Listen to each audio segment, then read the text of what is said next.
दुनिया के सबसे बड़े खेल के मुकाबलों के लिए तैयारी करना मेज़बान शहर के लिए एक बहुत मुश्किल काम होता है। बहुत कुछ प्लान करना होता है, तामीर करना होता है और ऑर्गेनाइज करना होता है, और इस सब की कीमत बहुत ज़्यादा होती है। तो क्या ओलंपिक्स और पैरालंपिक्स की मेज़बानी करने के लिए इतना खर्चा और मेहनत करना वाकई मुनासिब है? ये खेल होते तो बहुत महंगे हैं।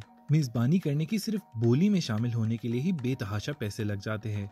टोक्यो ने 2016 में मेज़बानी की नाकाम बोली पर तकरीबन 15 करोड़ डॉलर लगा दिए थे और 2020 के लिए इस कामयाब बोली पर तकरीबन इससे आधी रकम लगी। टोक्यो ओलंपिक्स का अब तक कुल बजट तकरीबन 15 अरब डॉलर है, जो कि खबरों के मुताबिक तारीख की सबसे महंगी समर गेम्स होंगी। लेकिन माजी के ओलंपिक्स भी सस्ते नहीं थे।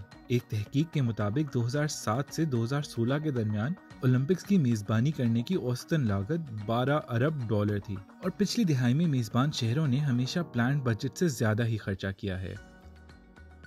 यूनान के शहर एथेंस में 2004 के ओलंपिक्स पर होने वाले खर्चे को मुल्क में आने वाली माशी बदहाली का जिम्मेदार ठहराया जाता है, और 1976 के ओलंपिक्स ने मॉन्ट्रियल को ऐसे कर्जों में जकड़ दिया था जिनको अदा करने के लिए दिहाइयां लग गईं।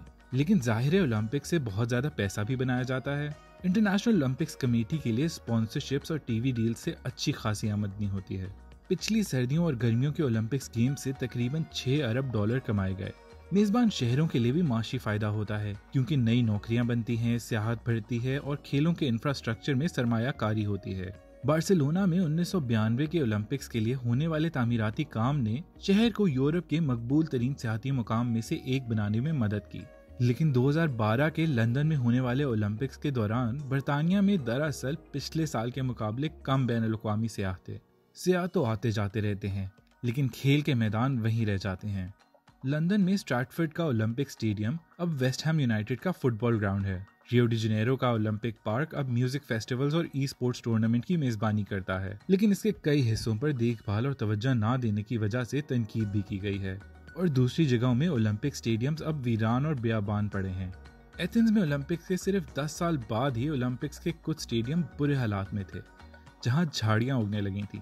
इसका माहौलियात पर बहुत बुरा असर पड़ता है, और नाक़दीन का कहना है कि हर चंद सालों बाद नए ओलंपिक स्टेडियम बनाना माहौलियात के लिए नुकसानदेह है। अगर वापस जापान का रुख करें तो टोक्यो में होने वाले ओलंपिक्स को एक आलमी वबा का बोझ भी उठाना पड़ा, जिससे अखराजात में अरबों डॉलर का इजाफा हो गया है। आमदनी को एक धचका इसलिए भी लगा क्योंकि स्टेडियम्स में शायकीन की तादाद कम हो गई और बैनुल-अक़वामी सियाह नहीं आ पाएंगे। वबा के असरात के अलावा भी तमाम खर्चों के बाद इकोनॉमिस्ट को अब भी शक है कि गोया ओलंपिक्स की मेजबानी करने से शहर के माशी हालात बेहतर होते हैं या नहीं। इसीलिए मुस्तकबिल की मेजबानी करने के लिए अब और भी कम शहरों ने बोली में हिस्सा लिया है, और कुछ लोग तो ये भी कह रहे हैं कि ओलंपिक्स का एक मुस्तकबिल घर होना चाहिए। लेकिन एक चीज तो वाज़ेह है, हर चीज का मवाजना नंबर से नहीं किया जा सकता। दुनिया के सबसे बड़े खेलों के मुकाबले की मेजबानी करना एक फख्र की बात है। आखिर ओलंपिक्स और पैरालंपिक्स में पैसों के अलावा भी बहुत कुछ होता है।